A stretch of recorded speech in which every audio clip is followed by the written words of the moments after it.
were on death row when they were exonerated. 200 individuals that are innocent could have been executed by the state. So it highlights the failability of the criminal justice system. And we're talking about the most severe punishment, death. We need to make sure that the system gets it right. If it can't get it right, it shouldn't be permitted to execute people at all. And then we're going to be looking at the death penalty from the religious perspective, sanctity of human life. So Catholic teaching, the gospel teaches us about the sanctity of human life. And that is being violated every time a person is executed in the United States. So I want to thank Balsa, I want to thank Nicholas, I want to thank all of our sponsors and co-sponsors for making this event happen. And I want to thank Ann Peterson in particular from our staff of the EJC, who's just been doing tremendous work over the last several months to pull this together. And with that, it's time to begin. So.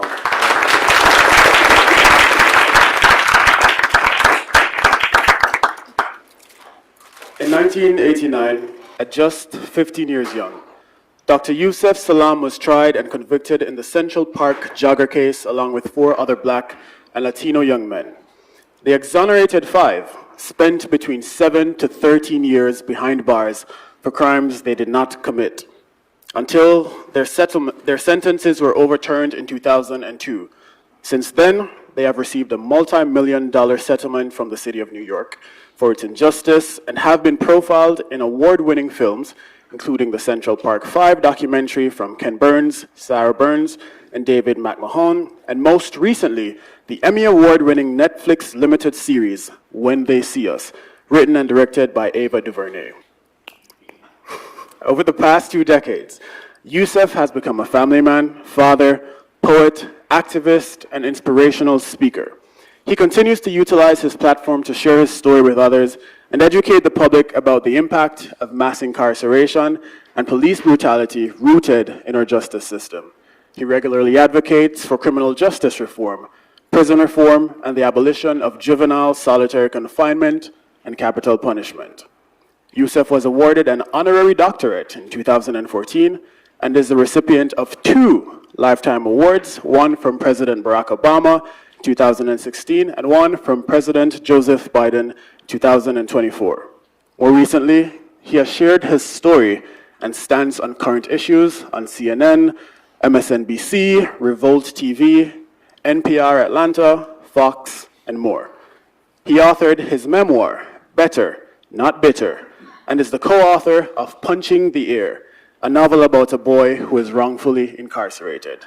In 2024, he answered the call to govern and joined the New York City Council to represent District 9 in Central Harlem. And moderating today's conversation is Professor Scott Barton. Professor Barton is a scholar and educator specializing in food, culture, race, and identity politics. He teaches at NYU, the New School, Pace University, and the City University of New York, and has been a culinary instructor at the Institute for Culinary Education. He's a 2021 to 2022 faculty fellow at the Notre Dame Institute for Advanced Studies and the inaugural fellow in Notre Dame's Initiative for Race and Resilience, where he explores African diaspora foodways, race, and equity. His manuscript, Feeding the Gods, Sacred Naho Culinary Religious Culture in Northeastern Brazil, is based on a decade of research on Afro-Brazilian communities. A former executive chef, consultant, and educator for over 25 years, Barton was named one of Ebony Magazine's top 25 African and African-American chefs. His publications, films, and research examine sacred and secular cuisine, cultural heritage, women's labor, and political resistance. He serves on multiple academic and culinary boards, including the James Baird Foundation Cookbook Awards Committee and the Association for the Study of Food and Society. Could we have a round of applause for 2 special guests?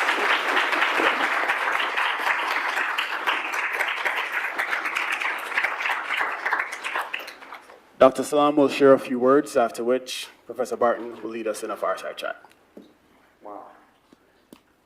Mic is on? Y'all can hear me good?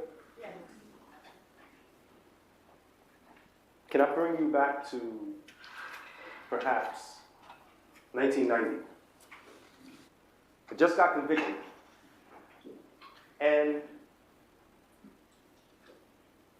literally, I was on bail for about a year.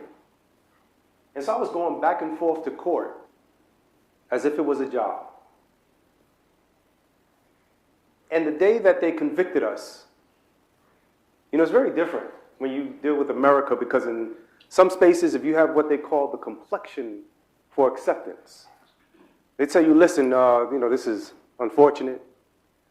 I've seen judges come down from benches and hug the person who's been convicted and give them a book of recommended reading. But if you have the so-called complexion for rejection, they tell you to stand and put your hands behind your back.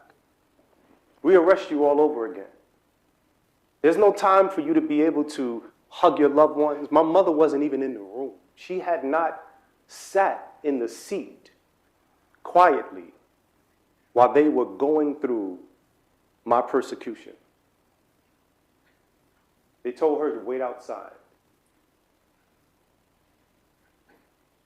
But that day, 1990, when they convicted us, they told us that we would be able to say something before sentencing.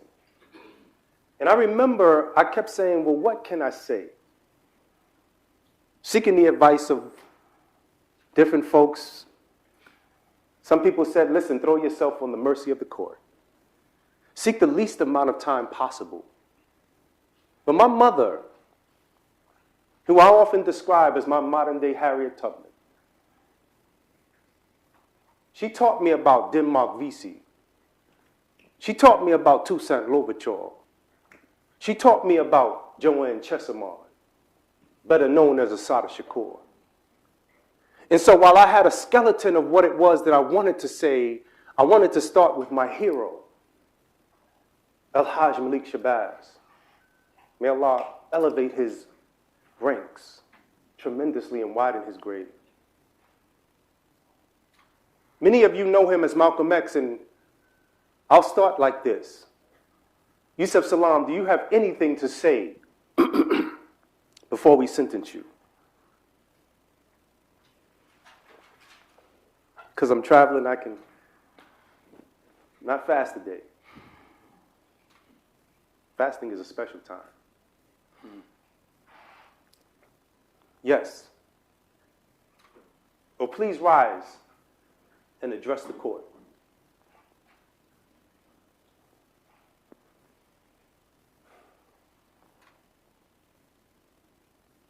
Starting with the words of my hero, I'll first say, may the peace, mercy, and blessings from the owner of all peace, mercy, and blessings be upon each and every one of you and your families. I'm not going to sit here at your table and watch you eat and call myself dinner.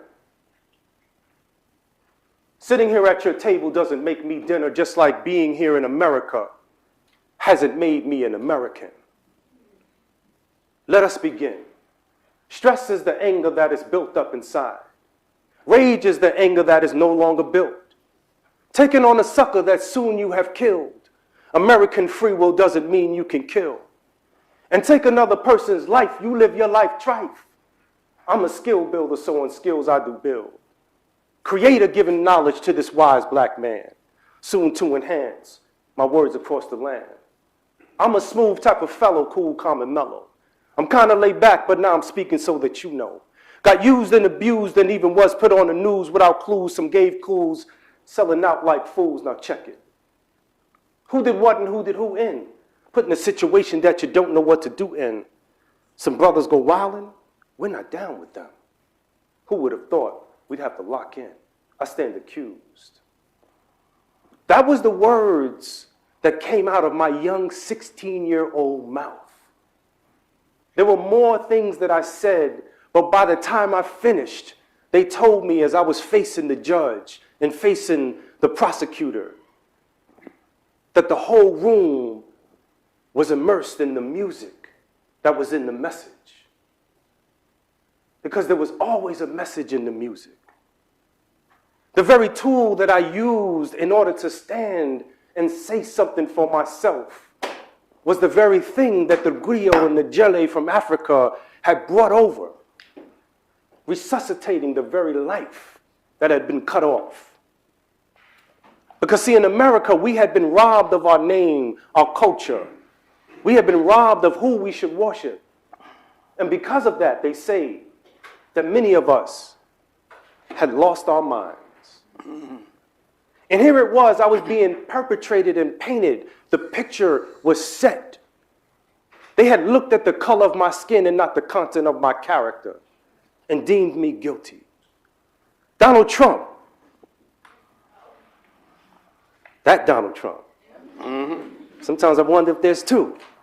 Sometimes I wonder, will he ever? I'm 51 years old.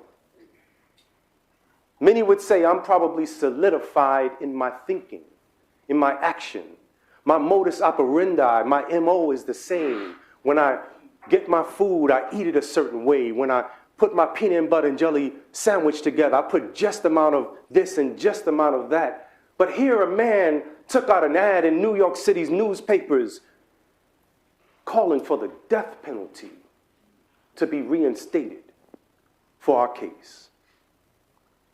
I submit to you, this wasn't a singular act. This is as American as apple pie. Testify. I can't just look at one individual and say, shame on you. Because in fact, what we have been experiencing, this ad was a whisper into the darkest enclaves of society. Consider this.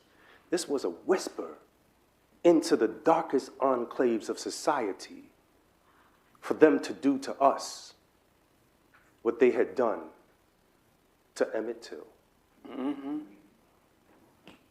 We were 14, 15, and 16-year-old children. This woman had the worst atrocity happen to her. And on top of that, she lost 3/4 of her blood. Raymond Santana and Kevin Richardson were arrested on April 19th, 1989. There was not a singular drop of blood on them. There was no mud or dirt from the crime scene on them. I remember there were big, bold headlines, and see what happens with big, bold headlines is that it causes the negative residue to stick in the minds of the people who might not be paying attention on a daily basis. One day it said DNA evidence. Smaller headlines. DNA didn't match. They said, that's all right. We got their false confessions. Oh, they didn't say false, but they should have said that. I was the only one that didn't make a written or videotape confession. But at my trial, they played one of the many false confessions Corey Wise made, none of which matched anything he had previously spoke, and none of which matched anything that anybody else had said. This whisper into the darkest enclaves of society allowed for the sickness that is inherent, that needs a cure. And that cure is us fighting against spiritual wickedness in high and low places. Pat Buchanan wrote in the paper, this can still be Googled. Pat Buchanan said, why don't we just take the eldest one? Corey Wise. I believe he was here before. He said, why don't we take the eldest one and hang him from a tree in Central Park.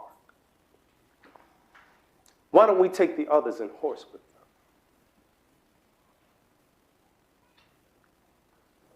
Let's do this by June 1st. Corey was still in prison. He, in fact, is the miracle. Corey is the secret ingredient to this whole story. Man plans and God plans, and surely God is the best of planners. But if you truly understand this story, you know that the Central Park jogger case is a love story between God and his people. It's a story of a criminal system of injustice placed on trial in order to produce a miracle in modern time. It's a story of how a people can be brought low only to rise because the truth can never stay buried. It's a story of us. Because when they build that fire to consume us,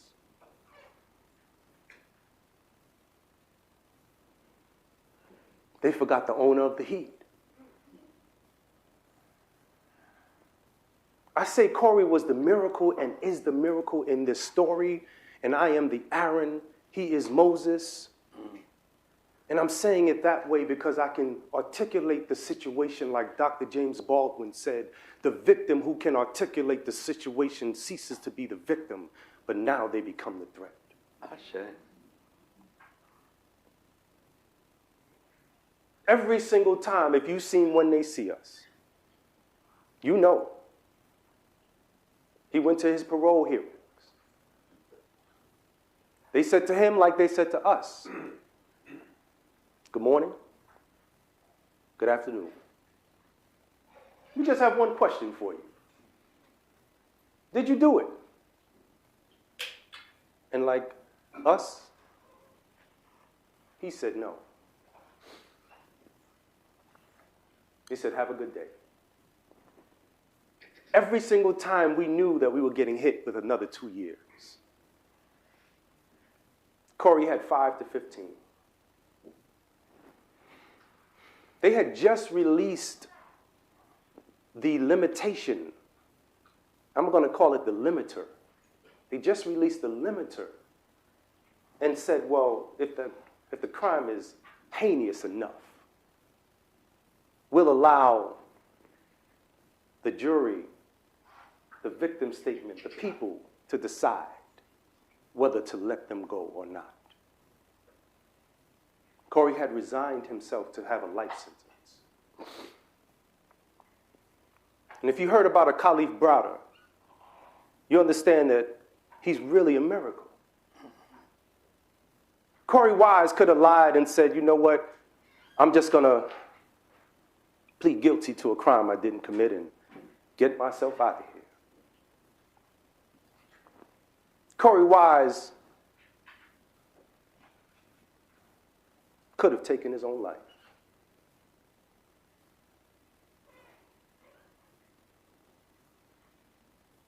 There's a scene in part 4 that's so beautiful of When They See Us. Corey Wise is in his cell and he's working out. The officer comes and says, get ready. He says, what's going on? He says, your parole hearing. He said, oh, I'm not going. The parole officer, shocked, said, you're not going? It was beautiful.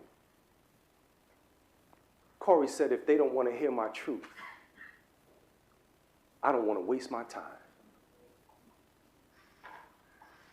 Corey was languishing in prison for a crime that we had not committed. I came home in 1997. He was still there. When they came to get us, his name was not on the list. And they asked him, do you want to go downtown with your buddy? You'll be right back. 13 years. Most tall buildings in America don't even have a 13th floor. you got to go to work and it's Friday the 13th, pre-COVID, you'll sound like you have COVID and say, boss, I don't know what happened. I'm not going to be able to make it in today.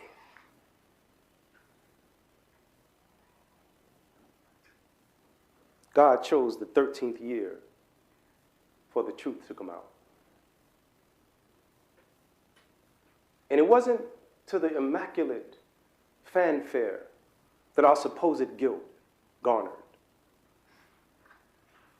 Over 400 articles written about us within the first few weeks. My mother was testifying at City Hall when we were found innocent, and she said it was a whisper she wondered if the rats in New York City even heard.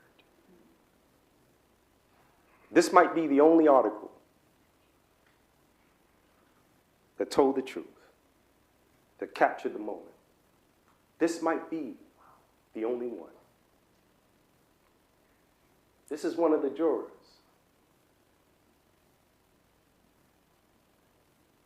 And as you can see on the front page of the Daily News, he said, we got the wrong kids.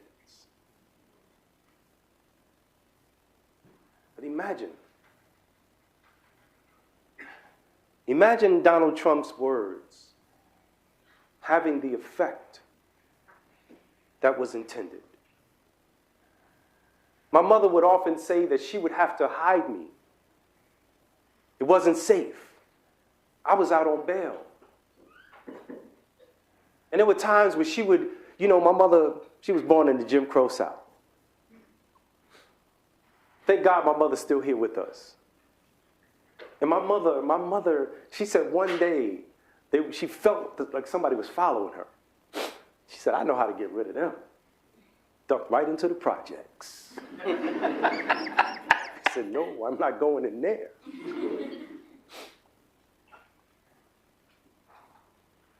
But my mother said something to me that I've always carried with me, that I've allowed to become a part of the very fabric of my life. In 1989, when I was being interrogated and being broken down and beat down and they were trying to make me confess to the crime I didn't commit, and I kept telling them I didn't do it. When they finally allowed me to see my mother, I fell into her arms. I thought that I was being awakened from the nightmare. But my mother, my modern Harriet Tubman, she didn't say, baby, how you doing? Have you had something to eat? Did you have something to drink? My mother is a general. She stood me up and looked me right in my eyes. My mother said they need you to participate in whatever it is they're trying to do. Do not participate. Refuse. I had to take her words back into the interrogation room. I had to take her words into the prison. I had to take her words out of the prison into life. I'm still carrying my mother's words because they need us to participate in whatever it is they are trying to do. Do not participate. Refuse. We have the awesome opportunity to literally live full so that by the end of our life we can die empty. We don't want to put anything that we say, you know what, maybe tomorrow, maybe when I become a judge or if I'm just like Barack Obama said when he left the presidency, I now get the opportunity to go back to having the best title, that of citizen. I don't want to shirk that responsibility. I don't want to say, you know what, someday I'll do this. Those people who put their hopes and dreams on an island called someday, by the time they're on their deathbed, the hopes and dreams are ghosts that are visiting them, telling you that you were the only one that could have given us life. That's why they always say that the most wealthiest place is not in the Middle East where there's oil, or in Africa where there's gold and diamonds and they're finding oil. The wealthiest place in the world is the graveyard, where all of our hopes, dreams, and aspirations go to die. So we have to live full. I thought that when I came home from prison, wrote my first published book from a big publishing house, I had made it. Started as a motivational speaker, learning at the feet of folks like Les Brown. I'm like, man, I made it. And then when I wrote Better Not Bitter, I had to go back into the Sankofa of how was it that I was able to survive. And so what I'll tell you before I sit down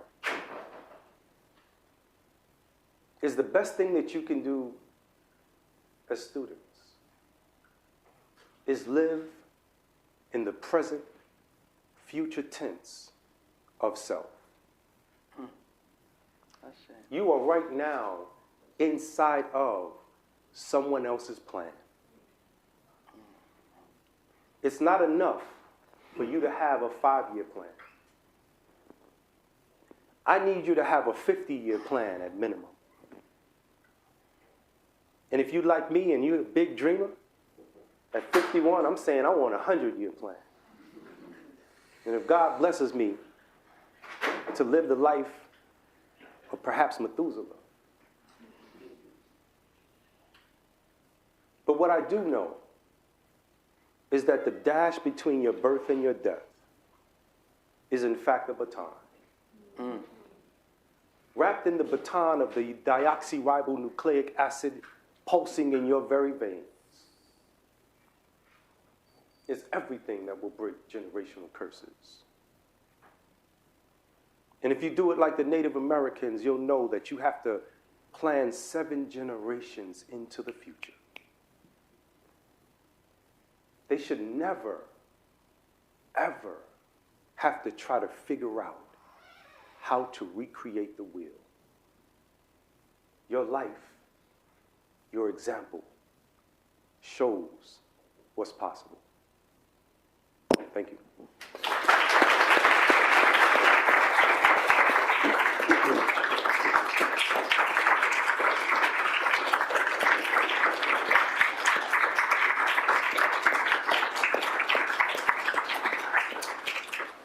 That's hard to follow up.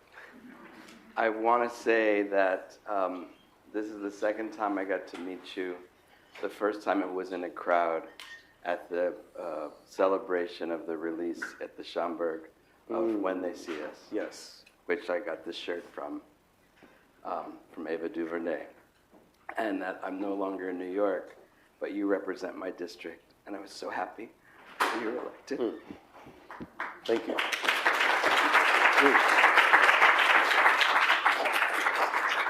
I have some questions prepared, but I want to maybe bring a bookend to what you just said and try to summon the teenager by reading a few selections from your book, Punching the Air, co-written with Ibi Soboy. I read a few short poems. Old soul.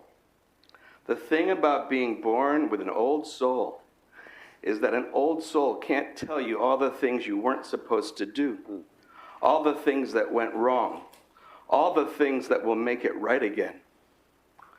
The thing about having an old soul is that no one can see that it's there. Hunched over with wrinkly brown skin, thick gray hair, deep cloudy eyes that have already seen the past, present, and future, all balled up in a small universe, right here, right now, in this courtroom. Character witness. We're in the courtroom to hear the jury's verdict after only a few hours of deliberation. And Ms. Rinaldi, my art teacher, was a character witness. It was the first time she saw me in a suit and tie, like the one I was supposed to wear to the art opening at the museum, or the one I was supposed to wear to my first solo show in the school's gym. The suit I was supposed to wear to prom, to my cousin's graduation, to mosque with Umi, is the suit I wear to my first trial. Gray suit. Umi told me to wear a gray suit because optics. But that gray didn't make me less black. My white lawyer didn't make me any less black. And words can paint black and white pictures too. Maybe ideas have their own eyes, separating black from white as if the world is some old TV show. Maybe ideas segregate like in the days of Dr. King, and no matter how many marches or Twitter hashtags or justice for so-and-so, our mind's eyes and our eyes' minds see the world as they want to. Everything already illustrated in black and white. And lastly, white space. In art class, Ms. Rinaldi had said that the white space on the page is also part of our illustration. The white space on the page also tells a story, is part of the big picture. I didn't get what she was saying at first. Then she showed us this painting, an optical illusion, she called it. There was a white face with eyes, a nose, and a mouth against a black background. But when I looked sideways or backward or upside down, there was a black face with eyes, nose, and a mouth against a white background. It was wild how my eyes played tricks on me like that. But it was my mind that made sense of it all. It's wild how our minds can play tricks on us like that. Yusef Salaam. Thank you for your words. Okay. So I have a few questions. You've sort of expressed it already, but I've read the poems also to bring us back to remember. We're talking not about a 51-year-old man who's has achieved a lot of success, but a 15 and 16-year-old child treated like a man. So as much as you're comfortable, I'm curious how you might further explain your feeling of entering interrogation or the courtroom and your sense of community, friends, and family support, since we know that you were denied, along with the others, due process initially. You know, I think that if we're talking about the late 80s, a very different time than today. A very different time. Social media is not the rage. Folks aren't trying to figure out what the likes are. No one realizes that social media is just really the highlights that people want to show of the best parts of their life. You, like me, probably think and expect that when you read the Constitution and you start with the words, "We the people," and you just ask the youngest people in the room, who do you think they are talking about? They'll tell you they're talking about us. They're talking about me. Black people in particular, brown people in general, were considered 3/5 of a human being when that document was being ratified. They have never reformed that. And so I think that the idea that we falsely held onto that we could get justice in the courtroom. Even when I think about some of the words of my brothers, my sacred brothers at this moment, they said, we thought that we would be able to have the truth come out during the trial. We thought the jury would see through the lies.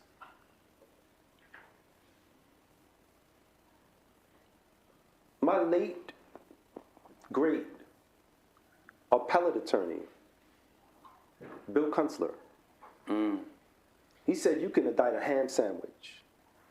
I remember when I was filing appeal after appeal, Bill Kunstler came to the prison once and he said, Yusef, this case is such a case that in this predominantly Christian country, they want you so bad, Jesus Christ himself couldn't have won this case for you. And for me, it was such a shot to the gut. It wanted me to,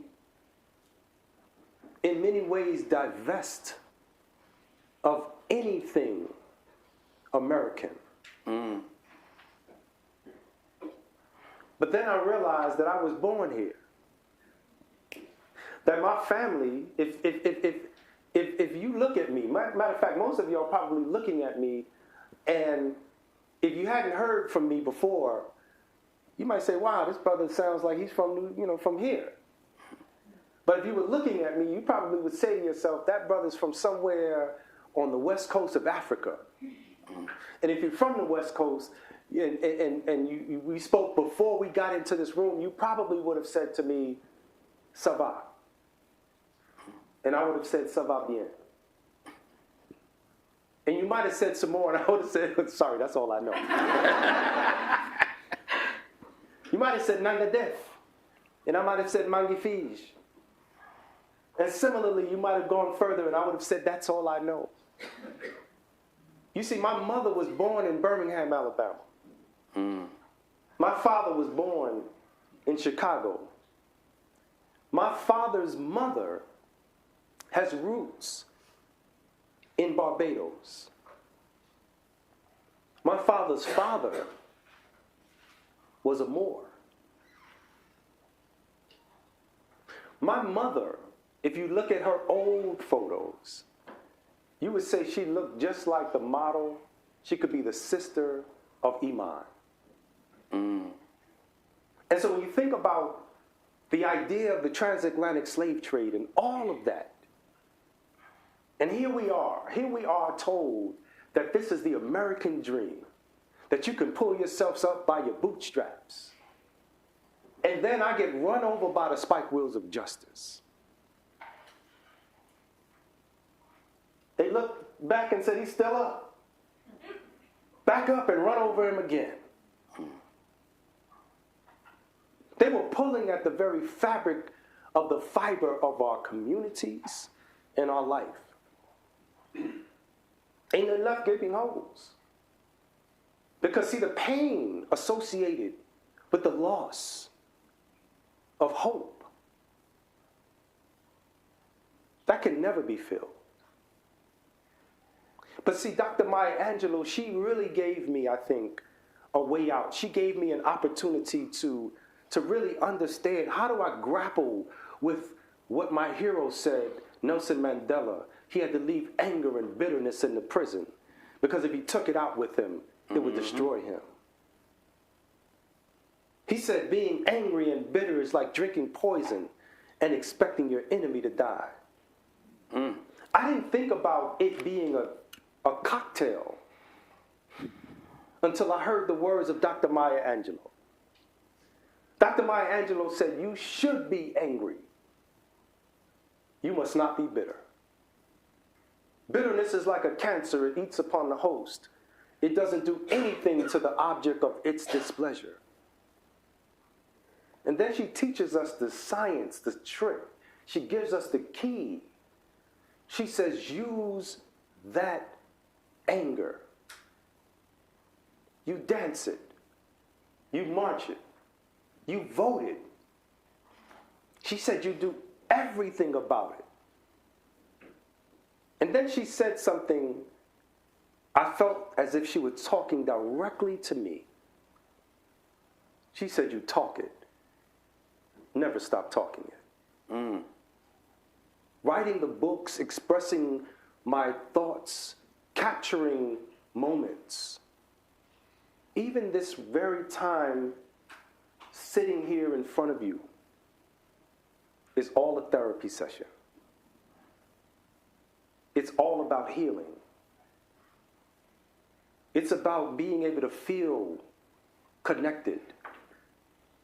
It's about knowing that you were a piece of that broken china and God took that gold and placed it into the cracks, not to make sure that you didn't see anything but a piece of china, but rather a work of art. And I say all the time, thank God I don't look like what I've been through. Because this journey is a journey. This is a hard journey.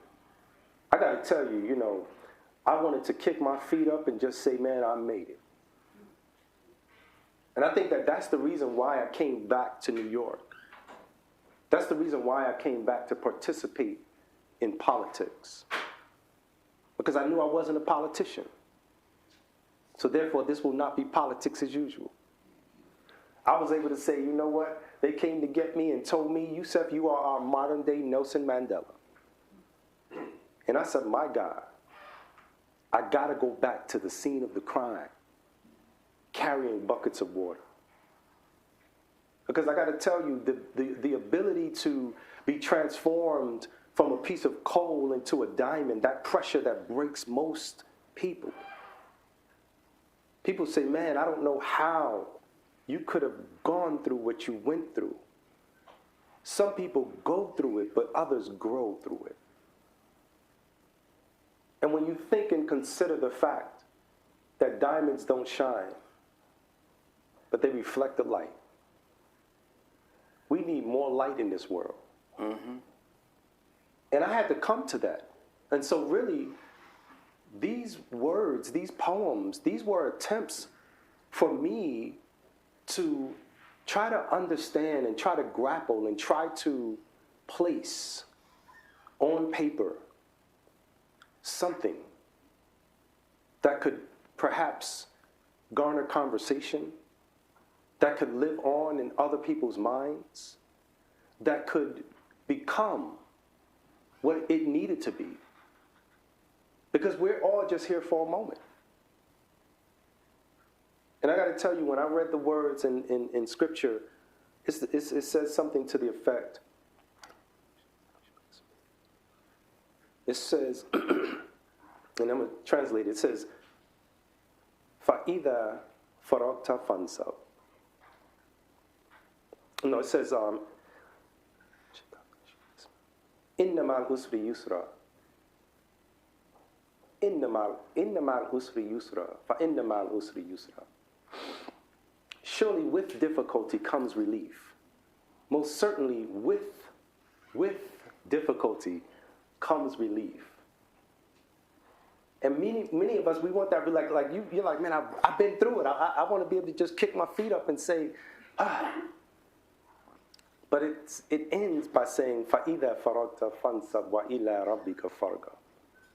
When you are free from your immediate task, still labor hard, still do the work, still focus your attention, because there's work to do. When do you stop? When God says their time is up. Amen. And so we have to be able to meet that moment, hopefully being well-pleasing and well-pleased. Like I think about all of this and I look back at my life often and I say, man, you know,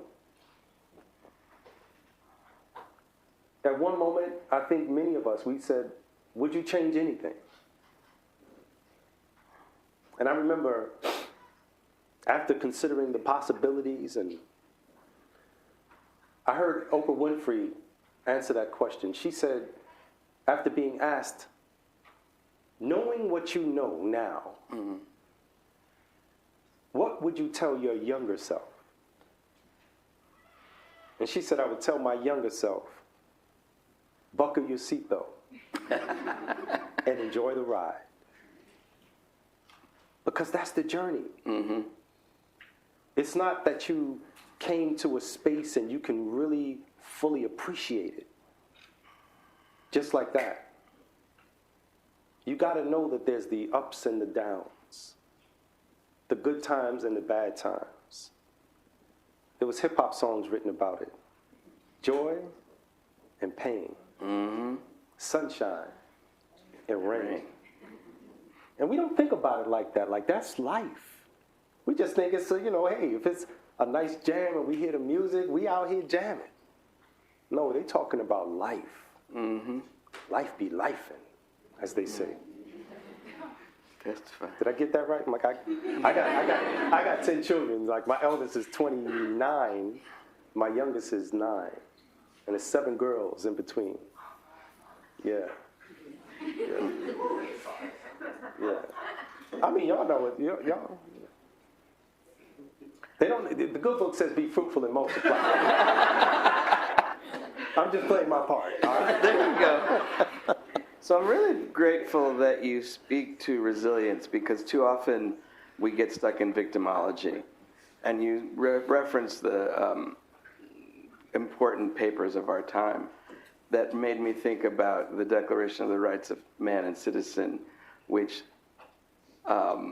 literate blacks in Haiti saw as an attempt, similarly into this country, of asserting themselves and not realizing that it said man and citizen and exempted women, exempted enslaved.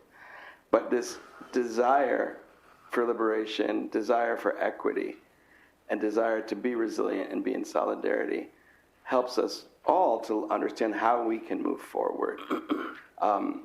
We're very privileged here. Most of us probably have not had a carceral experience. Without being voyeuristic, you're very evolved in how you're expressing yourself, and you're very transparent in what it took to get there. But can you give them a little bit of sense of, on a daily level or in the moment in incarceration, what did you do? What community did you develop? Were you in conversation with the other 4? Because Corey was with the adults, but you weren't.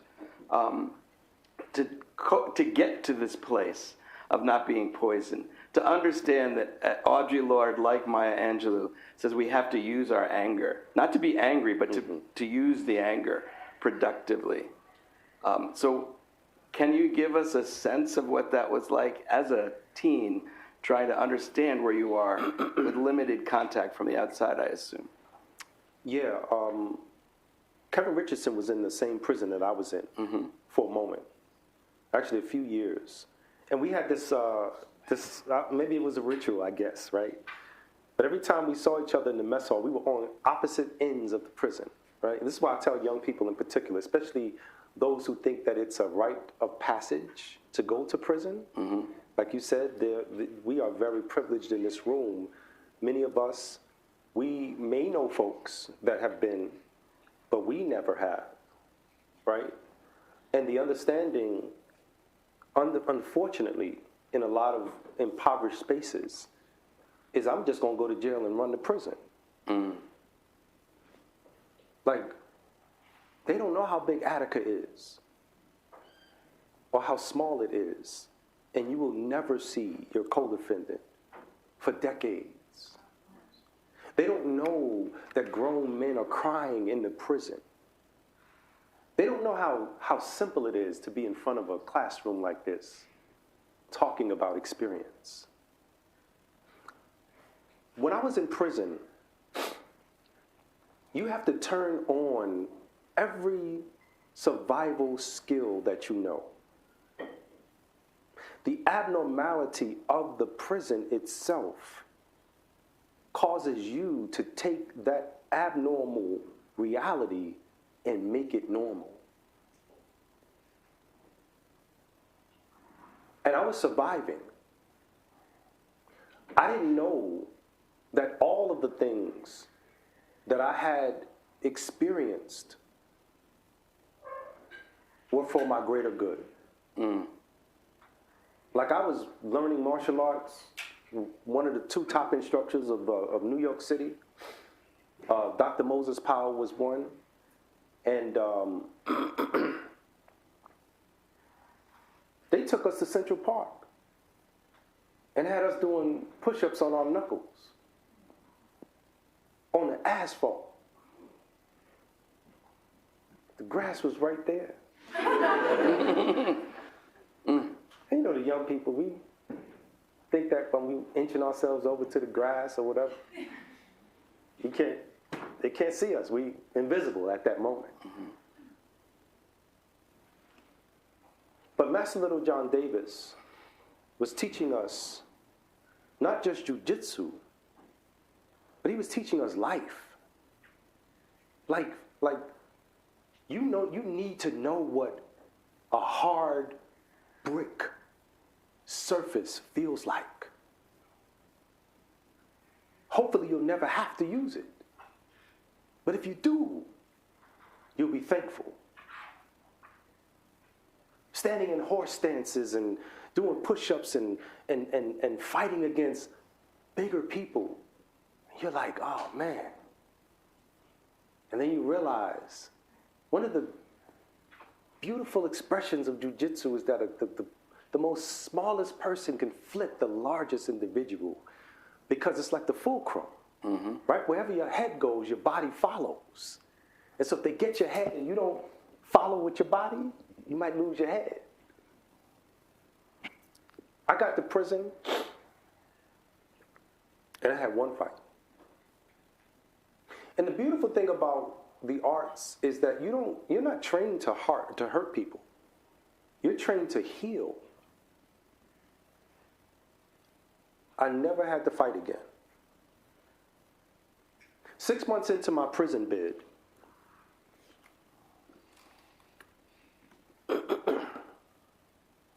an officer walks up to me.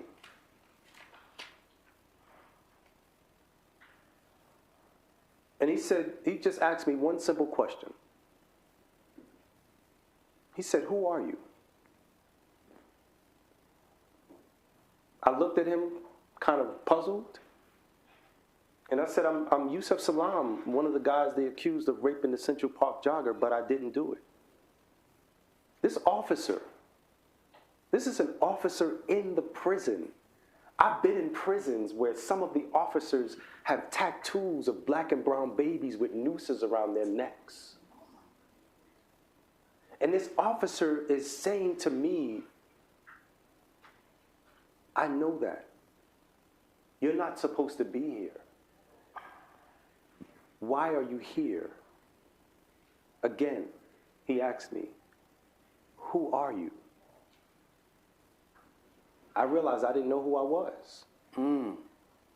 This was a moment, though, because in my book of poetry, this is literally the book that all of my other books are birthed out of. This is the foundation. This was my first book. This is the self-published one that I did, like the Master P, thing. And he sold everything out of his back trunk. And I simply, when I found out who I was, I simply wrote in a very succinct way, who are you? Searching to find who has come. A beautiful soul, a powerful one.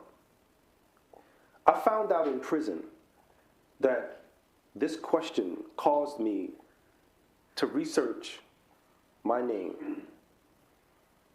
And, just like most Muslims, we don't just have one name. We got like whole sentences as our name.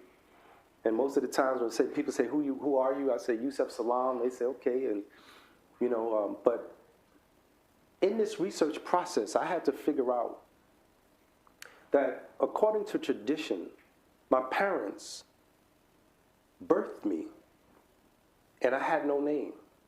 For 7 days, they were in prayer and contemplation trying to understand what name to give me because we're told to give the child a good name. When they brought me out to the community on the 7th day, like I don't remember any of this. They said his name will be known as, or he will be known as Yusef, Idris, Fa'adl, Abdus Salam. Hence why I say Yusef Salaam, right? A lot. But nobody ever asked me, well, what does Yusef mean? Because most of the times, you know, if you're like me, there was this moment where folks kind of they weren't able to, you know, say your name with ease. You know, it's like a speech impediment sometimes. They say, what's your name? You say Yusef, and they would say Joseph. Now that don't sound nothing like Yusef. But people started saying that so much times, I said, well, you know, that's close enough. I didn't realize that Joseph is the English equivalent to the Arabic Yusuf. But that still doesn't tell you what it means. Mm-hmm. Yusuf is a Hebrew word that means God will increase. Idris, Yusuf and Idris were both prophets, peace be upon them. Idris was raised to a high station, and it said that he was the first teacher. Fa'adl is with justice. It's a merger of one of God's attributes. And Salaam, of course, everybody knows that Salaam means peace. But when you put it all together, 6 months into my prison bid, I found out that my parents named me God will increase the teacher with justice and peace. And so on a daily basis, even though I had turned on all of these switches to survive, when I was vibrating at my highest, I wrote poetry. But when I was in the valley of despair, I reached over and read what I wrote. And just to share a piece, this is called "The Revolution Will Not Be Televised." The revolution will not be televised. I can remember when that statement made me sad inside. Too young to be in it. Now I couldn't even see it. Why? Why couldn't the revolution be televised? The last poets, Gil Scott-Heron. As I grew up, I began to see. They left theirs, and I too wanted to leave a mark on history. A man in half, and I wanted to bask in that task that set men free. But a revolution, the revolution, is where I knew I had to be.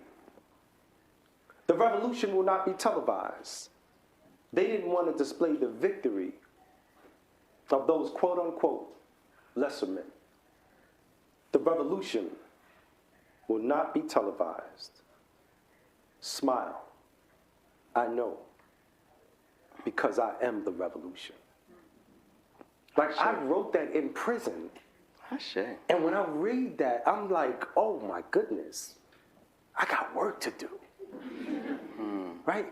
I love talking to, say, first-year college students because sometimes you can see the uncertainty of their future, and I tell them all the time, just close your eyes and visualize yourself at your graduation.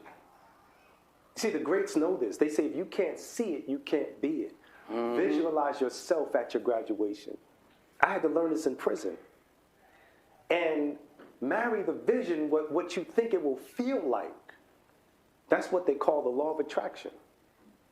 And so when I would write these pieces of poetry, rather than just read them over and over again, I would get up and I would look at myself. Because see, when you don't feel well, when you don't feel good, when you feel like you're in the valley of despair, you walk around with your head down. When you hear negative self-talk, you walk around with your head down. I tell people, go as fast as you can. You could be anywhere. Women can do it even easier because they got, most of the times, mirrors in their purses. Girl, you got this. That's right. You beautiful. Oh, you handsome. We're still dealing with the age of inclusion because we know what's true. And so that's the thing. I was able to resuscitate my life. God was doing something to me in the prison. Most people call it the belly of the beast. But by the time I started to understand the key, it was turning into the womb of America. I was able to open my eyes and realize that I could see in the dark. And they didn't want that. They didn't want that outcome. They wanted me to be devastated through the whole experience. And so every day I would dream with my eyes wide open. I would do everything everybody else did. But then there was those moments, like if I'm walking to the mess hall and I'm walking with everybody, I'm walking with my eyes open, dreaming with my eyes open, seeing myself free, feeling it. What's it gonna look like? See, we was 14, 15, and 16-year-olds. That meant that we would spend more than half of our lives in prison. And when we would be rebirthed back into society,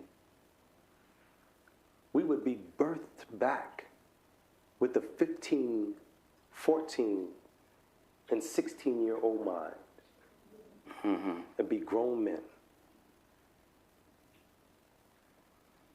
Unfortunately, we're going to have to close, and you're making me think I used to do a program at Rikers teaching people to cook at a Operation Fresh Start, trying to give back and trying to do things. And after that, hired some people out of prison. And that was one of the issues, coming out as full-grown people.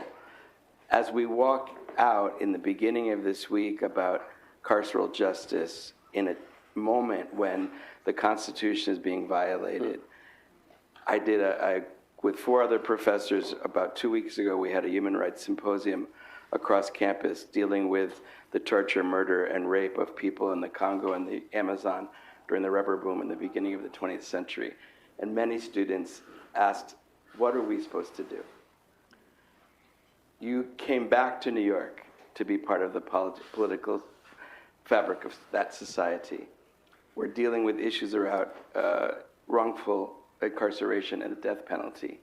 For these young lawyers or students, briefly, what would you leave them with about what their responsibility is, other than your admonition to follow your dream and stay true to yourself, relative to these issues for this week particularly? I would say, in the most cleverest way,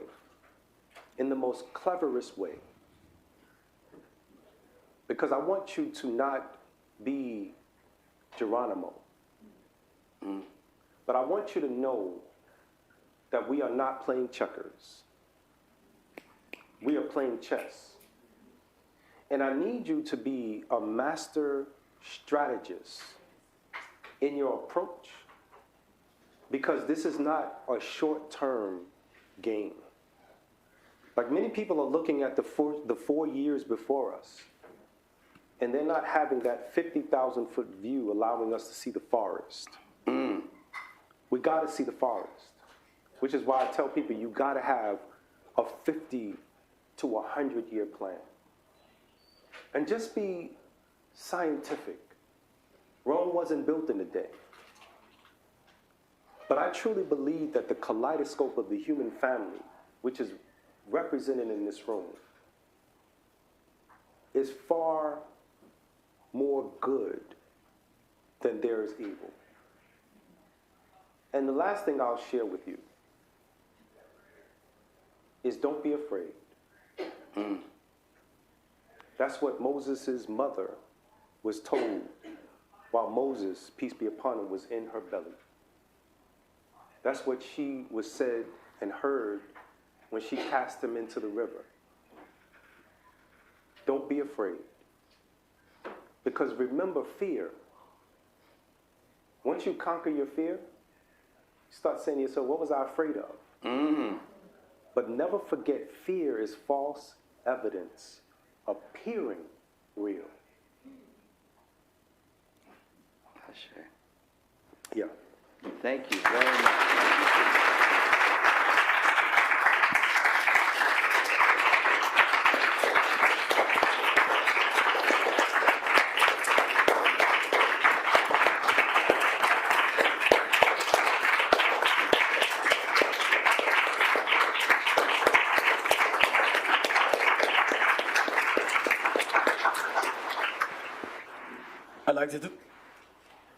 I like to do something a bit unconventional because it just feels like an applause does not do that talk justice. Can I get an amen?